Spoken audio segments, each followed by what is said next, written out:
இந்திய அரசியலில் தமிழகம் ஒரு சூறாவளி மையமாக உருவாகியுள்ளது என முன்னாள் அமைச்சர் மனோ தங்கராஜ் தெரிவித்துள்ளார்.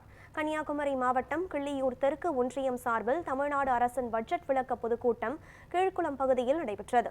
ஒன்றிய செயலாளர் கோபால் தலைமையில் நடந்த கூட்டத்தில் முன்னாள் அமைச்சரும் மேற்கு மாவட்ட திமுக செயலாளருமான மனோ தங்கராஜ் சிறப்புரையாற்றினார்.